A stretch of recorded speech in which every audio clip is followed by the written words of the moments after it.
and it was a way to challenge myself to fish nothing but artificial this year for myself personally. I'm trying not to fish with bait with myself and with my customers. Yeah, sometimes I have kids, and bait's definitely a lot more helpful, but I've got my 8-year-old son to where he can go wade fish with me now and cast a grub and catch fish. So I feel like if I can teach him, then I can teach anybody. So I've been working with my customers, and you know, it's amazing this year how many fish I've caught with nothing but artificial bait. And I've never fished artificial bait this late into the summer, and kind of started figuring some things out last year when the bite got tough. When it got so hot, the water temperature just started boiling, and they weren't even chasing down croakers. And that made me start thinking about it. And as the baits become harder and harder to come by, there's more guys getting out of the business. There's environmental factors with our bay that's making it tougher for the guys to catch the shrimp and the croakers. So it was something I wanted to challenge myself, and I entered that contest. I figured that would make me fish nothing but artificial, and I've held true to that so far this year. So I'm gonna go over some artificial tactics to fish around Dolphin Island already. I mean, you can climb anywhere, but just kind of what I see down there and how I'm applying it. Every morning I start off with a top water. That's just what I like to do. Some days they don't care for the top water, but this is a Rapala, I think they call this a Skitter V. I brought this one because if you haven't gotten into throwing top water, this is a very easy top water to learn how to walk.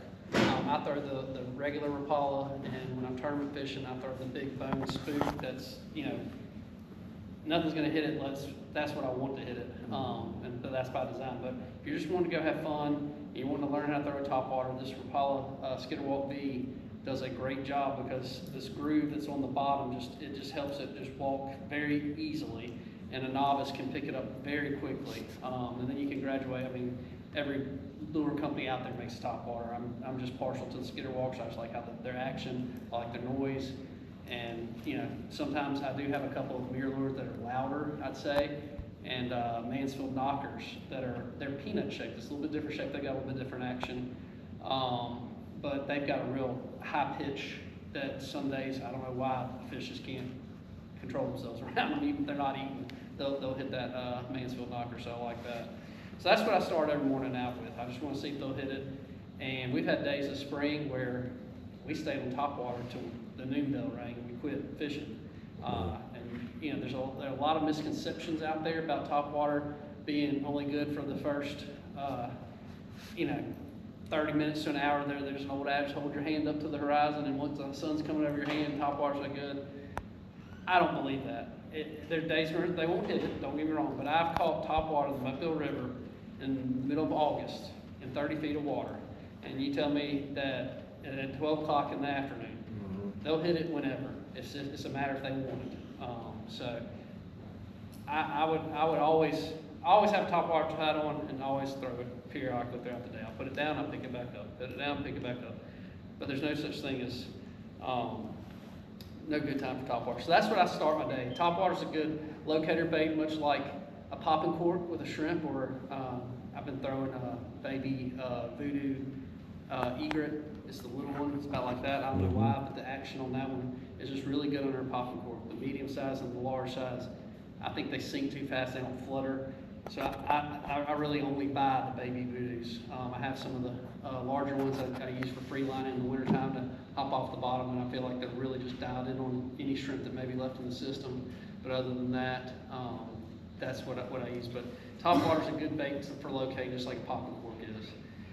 And then when I get out of that, I look at surroundings. If they don't want top water that day, usually the first thing I'm gonna throw is this, what they call the OG slick lure. And that's because I like big fish bites and I like the way they crush it. This is the full-size version, and it is a great mullet imitation. If you're fishing around mullet and you can see them physically blowing up the mullet, if you learn how to work this bait, they will hit it, and it'll rip the rod out of your hand. They hit it so hard they get angry at it, and I don't know why that is, but they just do.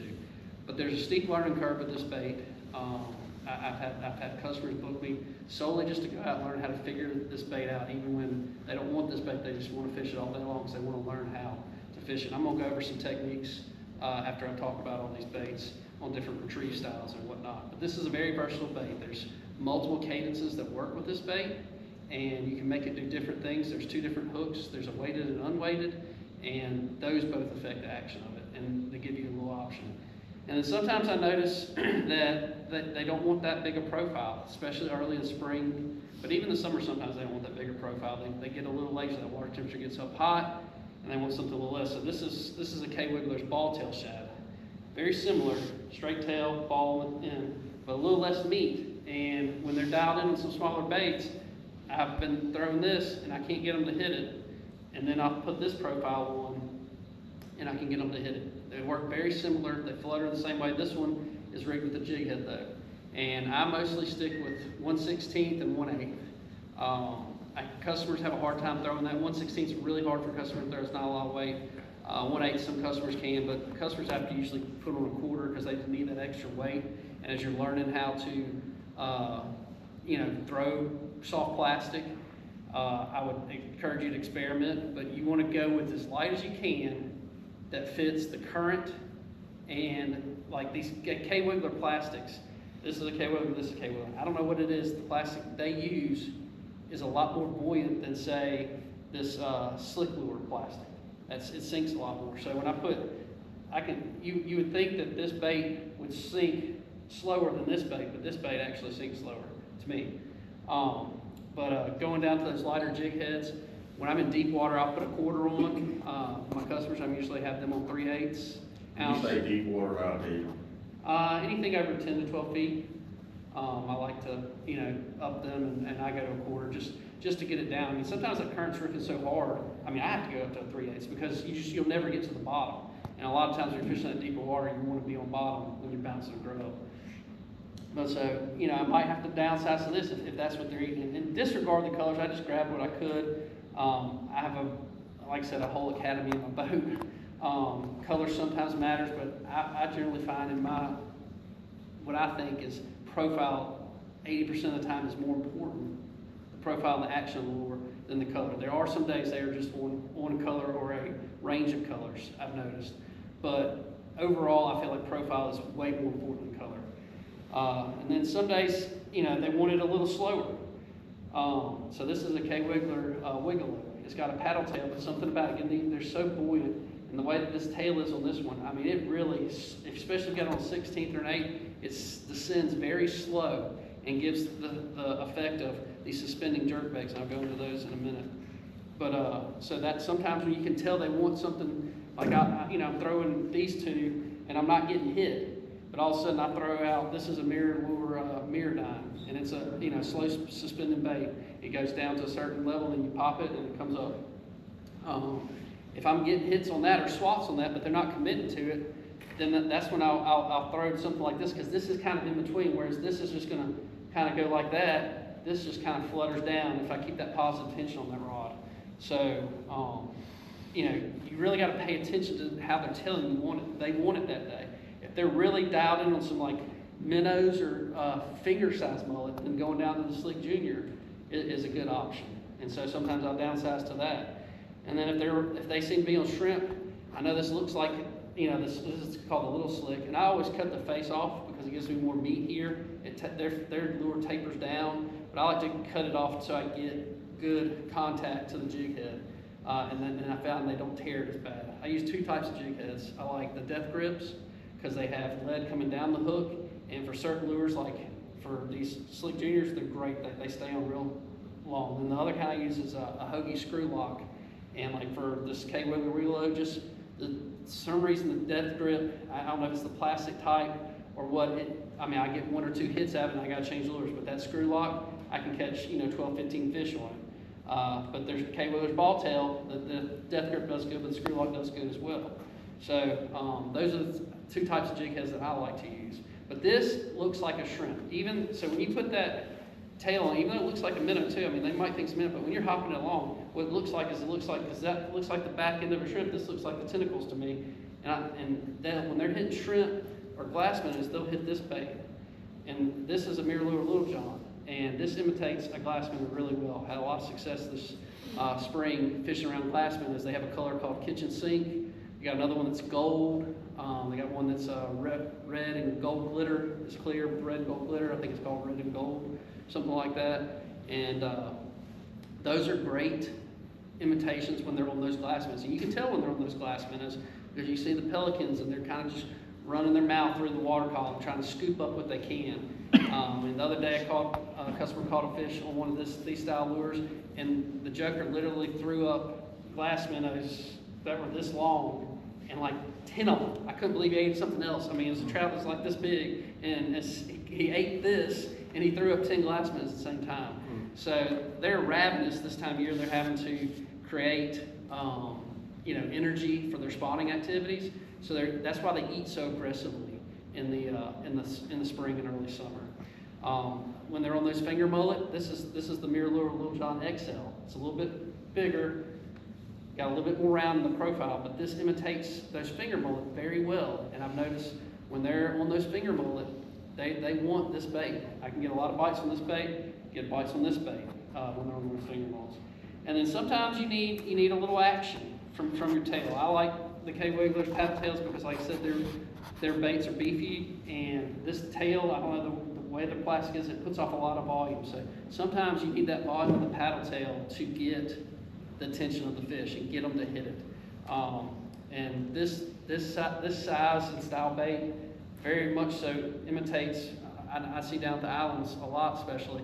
I don't know, they're tiger minnows and bull minnows. There's all kinds of little minnows that are about this size, and they swim like this. And a lot of times you'll see these minnows chasing little bitty glass minnow fry, and so they're eating the glass minnow fry, and then the trout are stalking them as they're going in and eating, and they're coming in and eating them just because they know it's an advantage to them to hit them. It's in clear water. You can see it happen. It's crazy. We're waiting one day in the spring, and I'm literally watching at my feet. I'm watching the little tiger minnow eat these glass minnows, and then a trout come up and destroy the tiger minnow. And then some days I noticed that they want it to suspend. These are two predominant type twitch, slow sinking, but they go down to a foot or two, depending on the water salinity. Water salinity affects any of your suspending baits.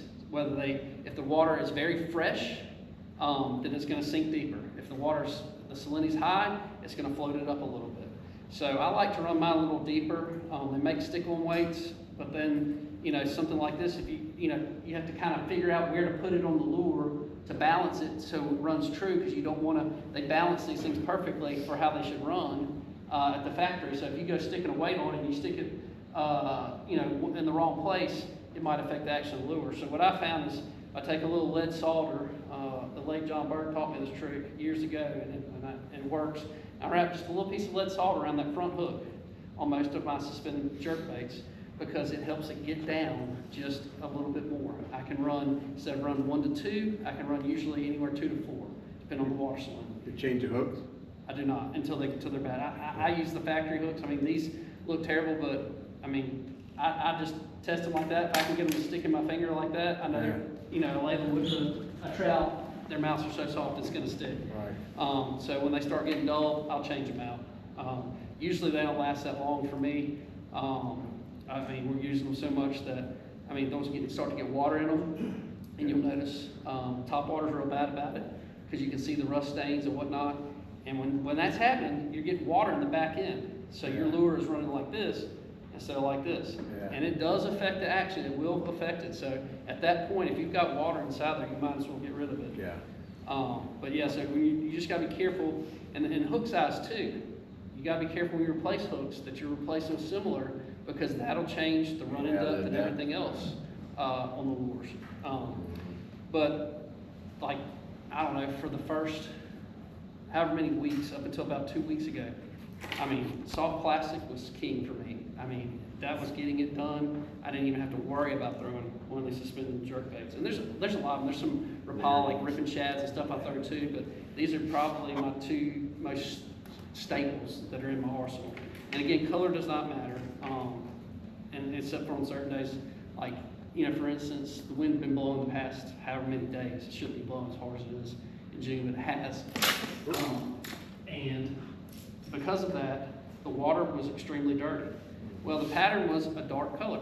It was colors like this. And like the slick lure, there's a goblin color, it's black and green.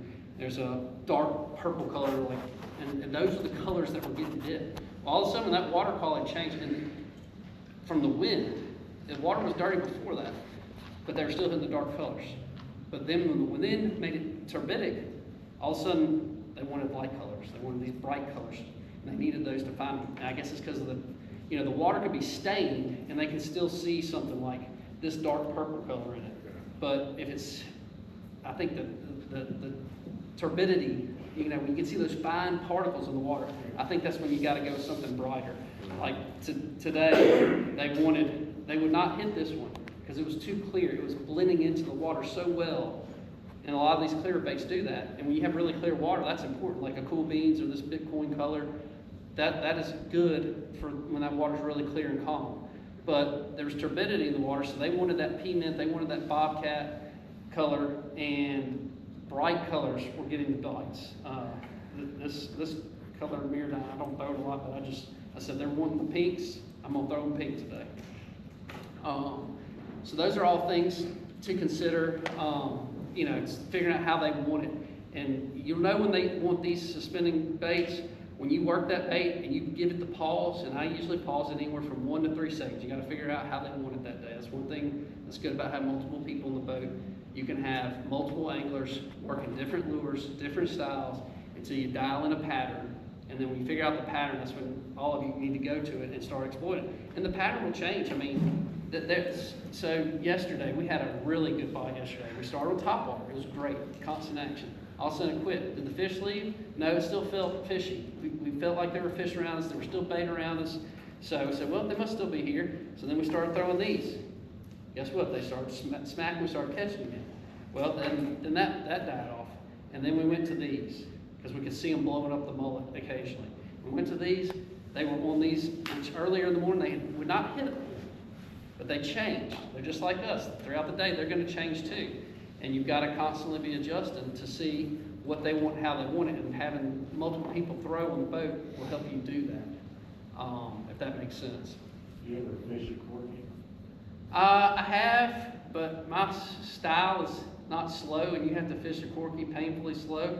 It's going to imitate these two very well, but the way these are made, they will stay down. That corky, if you work it fast, it rises. And so, while I enjoy fishing a corky and I enjoy catching them in the wintertime, I can't do it in the spring. I know some guys that are fishing them and they're catching fish because they do suspend, but I don't have the patience. It's just my style of fishing. I'm probably a combination. I'm weird. I'm probably a combination of a power / finesse fisherman. I like the finesse fishing, but I don't I don't enjoy flounder fishing because it's so slow and it's tedious. That's not what I like. I want to be what I call mowing the lawn, covering ground until I find the fish, and find a school, then start dialing in and figuring out what they want and how they want it that day. But yeah, going back to the other day, they changed throughout the day. We threw this earlier today, we couldn't get a sniff on it. That's when we started going to these, and they're suspending and they hit them. So they told us what they wanted. We just had to listen and figure it out, and then it changed throughout the day. Cadence is important. Anything. So something like this little slick, I'm gonna hop it and just catch up my positive slack. I don't want to pull it. I just want to keep that slack so that it's hopping and coming to me. And you see some people do the double hop, which works as well when you're fishing on bottom. And then I've got a friend, he does this thing called the Pontchartrain pop. And it's about a 6-foot rod. He likes a short rod. And he's just, I don't know, you can watch Chad Champagne, the guy that owns Matrix Shad, does Dockside TV. And I mean, you'll see him, he's just like, and then he lets it flutter down. And then waits a few seconds, and they get bites in deep water like that. But all three of those are ways to work a lure or grub in deeper water. Now, slick lure, the OG, I'm working it multiple ways. I'll throw it out, and then, reel up the slack, and then I pop it, and then I'm keeping positive tension. So you keep that line tight. And what it does is, when you pop it, it jerks that thing up like a mullet, and that positive tension helps it just glide down like that, like he's going to the bottom. You pop it, and then he's going to glide down, And what happens is on that glide down is when he usually gets nailed. But another way you can work it is a twitch, twitch, pause, where you can go twitch, twitch, pause, twitch, twitch. And I think he'll just, and you keep that positive tension on that line, and he almost walks the dog underwater. And he stays about a foot or two below. And then the other thing, if you're just learning how to use one, and because this lure, like I said, is the steepest learning curve. You have to rig it absolutely perfect for it to run right. You have to rig it absolutely perfect for you to, when you get the bite, for you to be able to get a hook set. But you can also do a straight retrieve. Throw it out there, keep that rod up to keep it higher. You want it down, run a little low, keep it low, and just a straight, steady retrieve. And then every once in a while you can give a little twitch if you want to make it look, natural. But they'll hit it on a straight retrieve. Just sometimes they want to see it, moving a little bit, so you throw in a twitch or whatever. But when he hits, I like a side sweeping hook. The owner of the guy that created that lure taught me that when he came down and fished with me one time. Versus some people come out of their shoes and come up to high. You can do it that way too, but I find that sweeping to the side does a much better job, or the hookup ratio is higher. I mean, you can get the hookups going high and hard, but you better be coming out of your shoes. If you pussyfoot around and try to set this much plastic with just a half butt, come up, you're not going to drive the hook out of that bait into the fish's mouth. So those are 3 ways to work that. This lure right here, I like to work it. I'll hop it along, or I'll do that twitch, switch, pause. The Sleek Junior, I really feel like it works a lot better just on a straight retrieve, but I will hop it too. Like this mirror lure Little John, I'll work it very chaotically, and to make it look like a minnow that's just dancing around, and I'm twitching, constantly reeling, and then I'll let it pause and go to the bottom, and then I'll hop it up and then twitch, just making it look completely crazy and erratic. For some reason, that just drives them crazy. But you can't hop it across the bottom because this is very versatile. It looks like a minnow, and if you hop it across the bottom because it's thin at top and the meat's down low, it looks like a shrimp hopping across the bottom. So you get multiple, imitations out of that bait. This XL, Little John XL, I'm more of a straight retrieve, twitch, pause. I'm not really hopping this across the bottom because a mullet stays up in the water column. They don't usually go to the bottom. So that's another thing you need to think about with what you're trying to imitate with these baits is what do they naturally do? If you're bouncing a mullet imitation that looks strictly like a finger mullet across the bottom, you might get bit, but the chances are very low, in my opinion, because it doesn't look natural. And these fish are very smart, and they know things that look natural in their environment and don't look natural in their environment. These hard baits, spinning twitch baits, I cast them out as far as I can and twitch, and then pause. And anywhere from 3 to 5 seconds. Twitch, pause. Twitch, pause. And then sometimes they want you to burn it. I mean, it's twitch, and you're burning it. Twitch, and burn it. You got to vary it up and see what they want. This Catch 2000, it walks like a topwater underneath the water column, and it will zig and zag and go like that. It looks like a winged mullet. That's why they love that. So that's more of a pronounced twitch, pause. But always keeping that positive slack up. When you keep that positive slack up, it makes that lure run true. When you have a bunch of slack and you go throw it to the lure, something like this you can get away with. But these, if you throw too much to it, the line gets wrapped up over the hooks. And that's another thing on these suspended twitch baits. I always tie a loop knot for them because I want there to be some action. You can put a swivel on there if you want, but I just like loop knots because they're easy to tie and keeps everything simplified for me on my boat as I'm changing people's stuff in and out. And then for the grubs, every once in a while on a paddle tail and this style grub, I will tie a loop knot, but predominantly I like the line, just a straight fisherman's knot, I call it, to the jig head because I want to control and dance. And practice when you're getting clear water. Look to see how you're making that lure move. Just, throw it 5 feet out and just look and see how you're making it move and learn what twitches of the rod do to each bait and how it makes them present. And think about what you're trying to imitate and then apply that to whatever you're throwing because, okay, they're on glass minnows. Those glass minnows are staying high and erratic. So I got to figure out how to keep this high and erratic. So I'm going to go real light jig head and then I'm going to do crazy action on the rod and get it done. All right, we got around smoking mullet. That's when I'm going to learn how to make this come up and glide down. Come up and glide down. or stay up high and swim like that. You just got to pay attention to your surroundings to figure out different rod, like he was talking about the rod building earlier. That's important. All of my personal stuff, I have a rod to throw. My wife asked me, why do you have so many rods? And if you ever want to get your wife to not ask that question, you ask her, why do you have so many shoes? And it shuts it down, and you can go back to collecting rods. But I said, they all do different things. And it's true, like, I have a rod that I throw these type baits. I have a top water rod. I have different rods for throwing these different styles. And if I'm by myself or with a friend, I bring, like today, I was just me and one other guy. He's a client I've had forever. And he brings his 2 rods every time. And so I have 14 holders on my boat and the storage locker. And I brought 14 of my own because I wanted to throw what I wanted to throw, how I wanted to throw it. And everything makes a difference. You got, you basically have power. You have light, medium, and heavy power rods. I don't really have much need for heavy power rods except for, when I'm fishing for big stuff like, triple tail, cobia, snapper, things of that nature. Everything I fish is medium power or light. Light when I want to make something little like this dance, or like this dance, you need a medium power rod to be able to set the hook on something with this much plastic or this much plastic.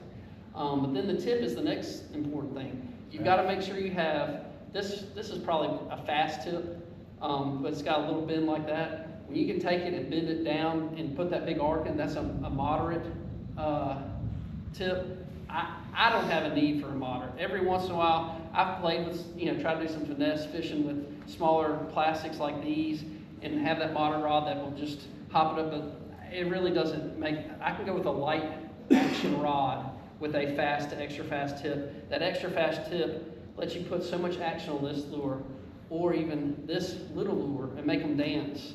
And then the power gives you the ability to set the hook, which on something like this, you don't need a ton of power. You need enough backbone or this one, to set it. So I would say a fast to extra fast tip and a medium power to light power.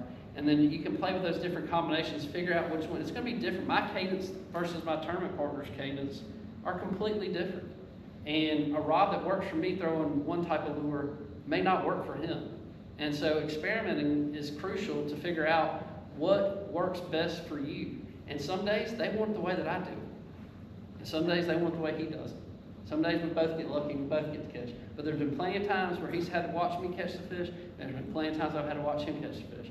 And it's not that I'm doing anything wrong, it's just his way is working that day. And I can look at him and try to break it down. If I'm not catching, he's catching, and vice versa. He'll look at me and try to figure it out and try to adapt. But what I found is if you're not constantly practicing different retrieve types, it's really hard for you to get out muscle memory.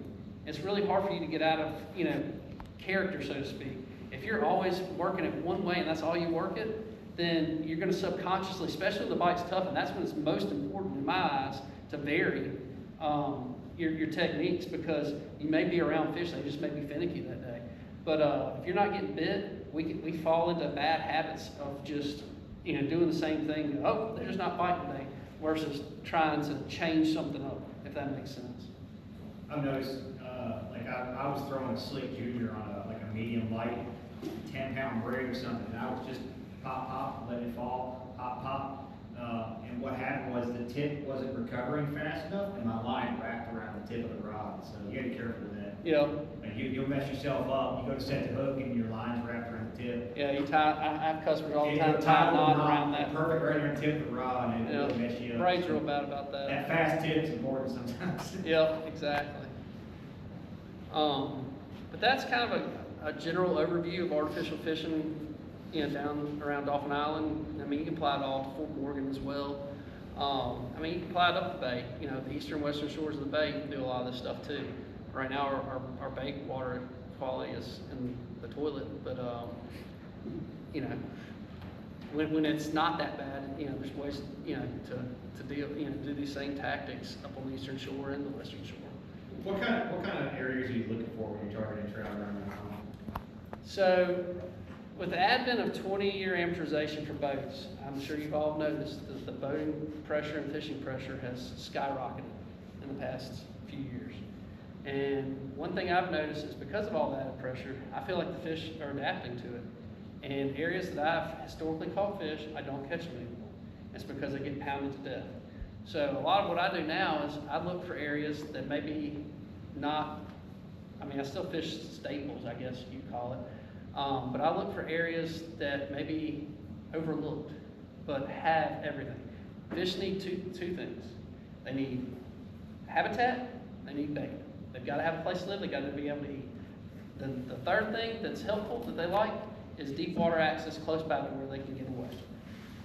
So I'm looking for things with structure, and structure can be anything. Structure can be docks, structure can be rocks, structure can be points. Anything that changes that's just not just a flat, consistent surface. But I'm looking for areas like that that have bait and the structure, and if it's got deep water close by, because I like to shallow water fish. I mean, I deep water fish some client groups I have, it's just more conducive to go fish a slip cork with a shrimp than to try to teach them how to do this. But if I've got capable anglers, I want to take them to go do this, because then I can teach them a skill, and then when it's right, it's a lot of fun. Anybody else have any questions? Do you ever change, talking about hooks, do you ever go from, say, the trebles to the singles? I have not. I need to. I'm just a little bit set in my ways. I've got some, there were Paulus, I think called subwalks, basically imitate a top water 1 to 2 feet down. And I used to throw a lot of those in the wintertime, but they had the treble hooks. But now they make them with single end lines. And my customer that brings his own rods, he brings his own tackle too, and he was throwing one when they got off the top water and they started going to this for me.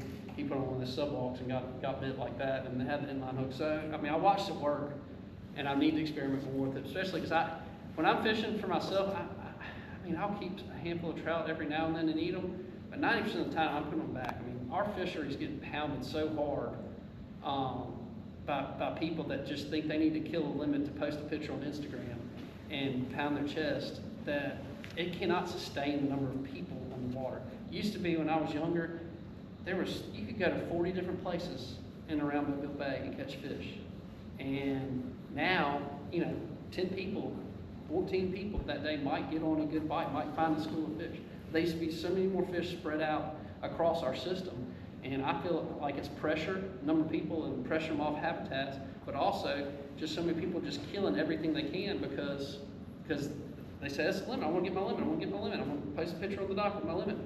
And I think if we don't start practicing better conservation techniques ourselves, then the government's going to step in, and they're always behind the 8 ball by the time they react, and usually it's a lot more punitive than it could have been if we just regulate ourselves. So I always encourage people to take what you need and release the rest kind of mentality, but the inline hooks is a good way to, because sometimes, I mean, when a fish hits this, he's going to get in the gills. I mean, I had a big trout the other day. I say big, I mean, he's, big, upper end of the slot.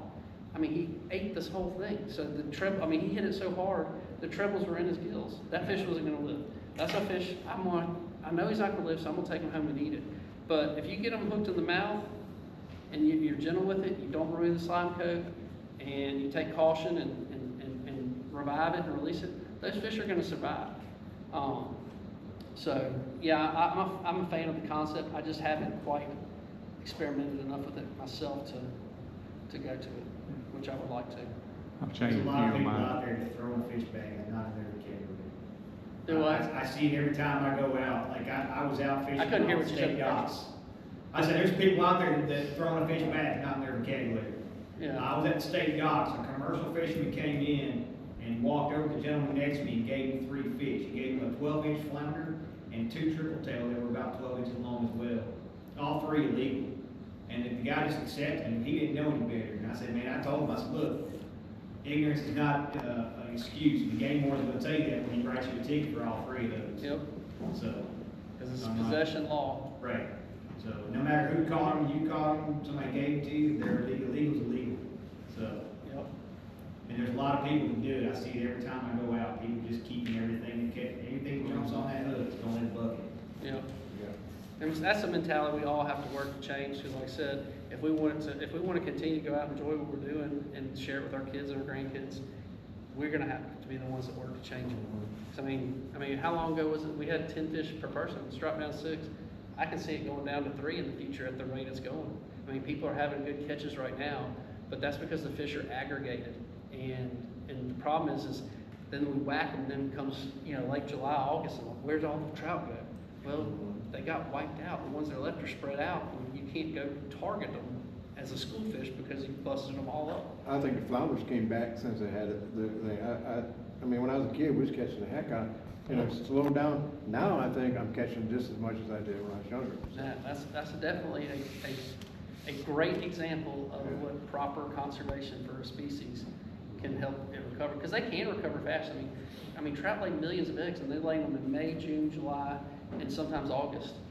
So they've got multiple months that they can lay their eggs. That they can. They released a ton of them in the last couple of years. Yeah, the flounder, the hatchery's done a great job with that, and that helps. But that's supplemental. I mean, There's a friend of mine, he lives in Oregon, he and his girlfriend go camping a lot. And he said he doesn't know of a national or state park that allows you to keep fish. Not a single one. Like, God damn. So you're gonna talk a little bit about triple tail? Huh? I can. What would y'all like me to talk about? You wanted rodeo last evening. I did. I mean, triple tail. Who here wants to catch triple tail? Everybody. Everybody does. Keep your hands up for a second. Who in here with your hand up likes to light $100 bills on fire? Yeah. That's what you're gonna You do. gotta have that kind of mentality to triple tail fish, because you're going to burn some gas. Yeah. Especially now, it's become, when I first started triple tail fishing, it was a cult following. There's probably 20 to 30 people that triple tail fish in Mobile Bay, and not one of them would talk to me, not one of them would tell me a single thing, and I had to go out there and just figure it out, and it took years. I mean, I remember when I caught my first one, and I was like, wow, and I was so excited, I didn't even pay attention. All of a sudden, I'm about to get mowed over my 18-foot sea hunt by a container ship coming down the ship channel, because I'm just fighting in the middle of the channel, and I'm in my own world, just happy I finally, hooked up one. And I was young, and I was probably, I don't know, 19, 20 years old. But they've become increasingly pressured. And I host a Gulf-wide triple tail tournament called the Triple Tail Championship, and the sole reason I created it was to encourage responsible stewardship, because that's another species. People were just killing their limit. They didn't care. And I don't know that we can ever, and I hope I'm right in this, because I don't feel like they all come in. I feel like, a portion of them come in from the Gulf into our waters. I don't know if we could ever wipe them out, but I mean, when waves of fish used to come in, they would last 4 to 6 weeks. A wave of fish now comes in, and it gets wiped out within a week, usually. Sometimes, 3 days, and then there's a few scattered ones left. But, I mean, I used to go out and catch, we'd have days where we'd catch 20 fish in a day. And those don't happen anymore. And so that's something that, all the added pressure, where I was going with this, all the added pressure has really changed that fishery. And, fish that used to you just put a shrimp in a popping cork in front of them, they won't hit it anymore. You gotta be able to free line, and you better make that first cast right where it needs to be, or else he's gone. So, it's a lot more like hunting than fishing, I always tell people. I feel like now, I used to blind fish a lot of stuff, but there's just so many people pounding every single thing that's out there in the water for them to hold on to. I don't feel that you can blind fish. I personally changed my tactics to where I just ride around. I've got a second station on my boat, and I ride around and I try to find the fish to target. And feel like we have better success that way, because you can only blind fish so many things, and if 14 other people have hit it before you, then you're probably not going to have much success. You gotta sneak up on that triple tail. You just can't drive up on one. Well, you used to could. Yeah. You can't anymore.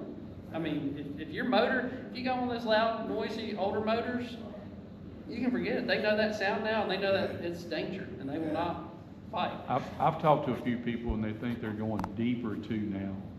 And matter of fact, They've always done that. yeah, But they're becoming educated. We have Yeah. educated them. We've got too many they're people pushing chasing deep. them. And they know. They know when that boat's there. Yeah. You put flags out? I do not. It's illegal. I fish other people's, but I'm not gonna get caught doing it.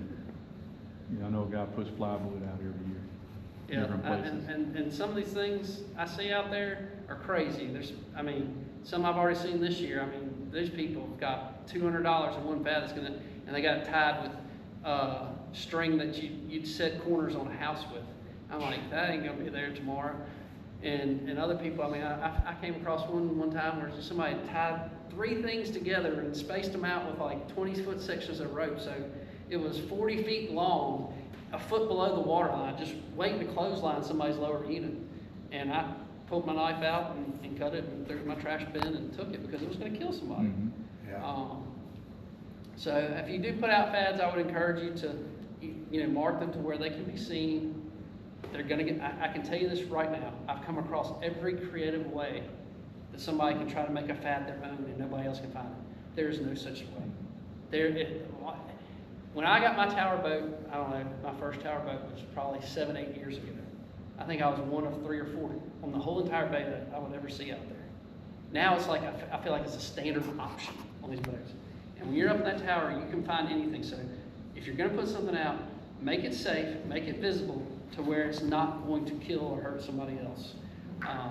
But again, it's illegal, so I don't recommend it. But Putting them out is illegal? do what? Putting them out, just generally put them out. You can put it out and fish it that day, I think is the rule. And then if it's a man-made thing, you can put it out that day, but you have to come pull it back up. We're gonna fix that anyway. Yeah, the strippers get a lot of them. Or you can go get a commercial crab license and just put out crab traps and just go check those every day and fish them. Yeah. That is your burden You think fish finders scare off fish? I didn't ever really think about that until I started playing with that some this winter. And I think, your trophy caliper fish, I think they can feel that stuff. And I think that they're adapting to it. And, I know a guy who will not use, in the wintertime, he will not use his live scope if he's fishing a tournament because he feels that they can fish it. He says he's watched them not eat too many times. So yeah, I think that they can feel that. Now your what you'll call your school fish, I don't think it affects them as much, but that older, wiser, bigger fish, I think it can, yeah. Talking about live scope, how do you feel about it? I mean, it's a tool. It's not a cure-all. It's just like anything. I mean, like when side scan and down imaging came out, they're tools. You got to apply it all together and come up with the whole picture. Do I wish we didn't have it? Maybe, because I feel like it's taken some of the adventure out of going and finding a spot, figuring out, and that part seems to be missing in a lot of the younger generation. All they want to do is go out and catch. If they can't catch, they're not having fun. Whereas when I was younger, like figuring it out, that was half the fun for me. Going. Do I? Just going is the best part. Well, going, but also when you finally figured something out, and you're like, oh, and it clicks, Yeah. and you realize you figured it out. That to me is missing from a lot of today's, some of the advantages we have today. That's just spending the time on the water. Yeah. I see that a lot on the pier, like on Gulf State, like these kids come out there, they literally just stand there on the rail all day until like Cobia comes by. Then all of a sudden, they want to start casting, or school reds come by, and then they'll start casting, but they're not there to fish. I mean, they're there to catch that trophy fish they can post on Facebook or Instagram. That's it. That's all they care about. Yep. And I'm like, I want to catch those too, but if I'm there, I'm fishing, I'm casting, I want to catch something. That's right. Yes. Related to trawl, more specifically, is there in general a seasonal transition that you make when you're fishing? Like you'll be more offshore, closer to the saltier stuff, and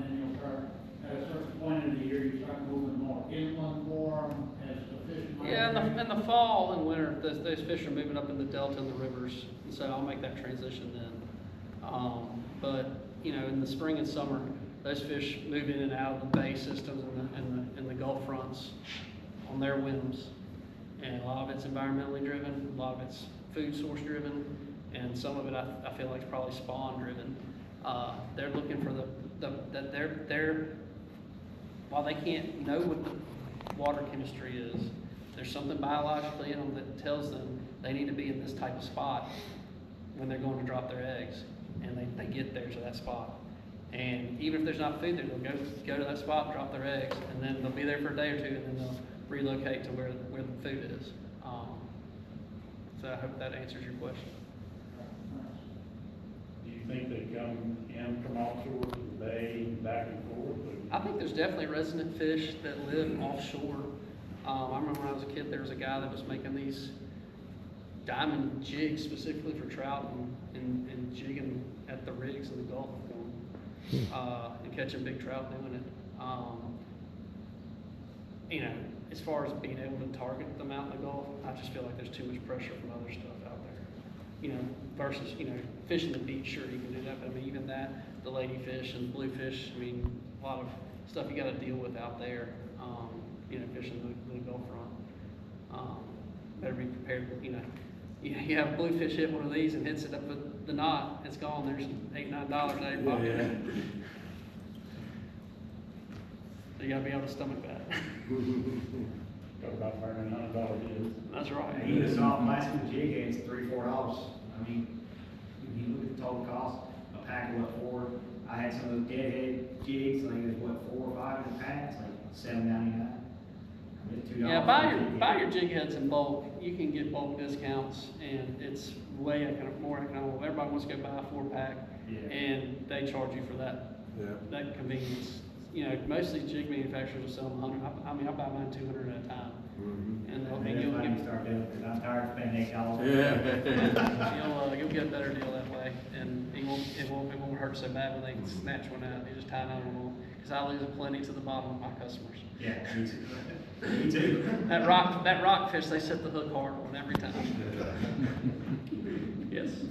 Any tips for people, kayak fishers or anything else, smaller boats that can't cover as much range as, most people?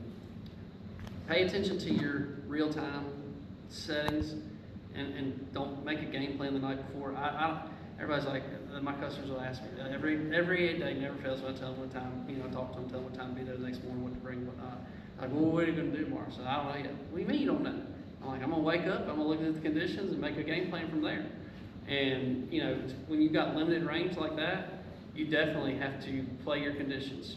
You know, I have a place down Dolphin Island, and I keep my boat there, and I'll see these kayakers coming by, and like they're pedaling into like a 15, 20 knot headwind. I'm like, why are you over here today? I said, you knew it was gonna be this windy. Go somewhere protected. I mean, it might not, people, and a lot of fishermen have this bad habit. They wanna fish where they wanna fish, how they wanna fish. And the sooner you can realize that you've got to take the conditions that God gave you that day and make up a game plan based on that, and then figure out what the fish are dictating that they want. You may want to catch them on this bait, but if they say they're eating this bait today, guess what? You're not catching fish unless you do what they want. and that's the same thing with the conditions. I feel like, you know, we're hard-headed. We want to do things the way we want to do them sometimes. And that'd be one thing I would encourage you to do is you know, wake up, make your best game plan based on the conditions, and then go from there. Do you base your plan for tomorrow off of last year's data? So I'll go through, I keep a detailed log. I go through that every night just to refresh my memory. But the conditions may be different. The tide cycles may be different. The water quality may be different. I'll use that as a base of knowledge, but I'm gonna wake up, I'm gonna look at the conditions. And also knowing the limitations of my crew is also going to factor into it for me, which is different than y'all, because y'all are gonna, you know, y'all know what y'all can do. You know, if I'm taking out 2 parents and their 3 kids, well, guess what? I gotta find somewhere where I can go throw shrimp on a cord, because otherwise it's not gonna work that day. Whereas if I get a good weather day and I have my guy that's been fishing with me for 7 years and comes down, bring his own stuff, and I know he can handle himself, everything's at my disposal that day, that I can fish, you know, comfortably, especially if we got good weather. So that's kind of how I handle that. See, I just had an aha moment, because I was planning on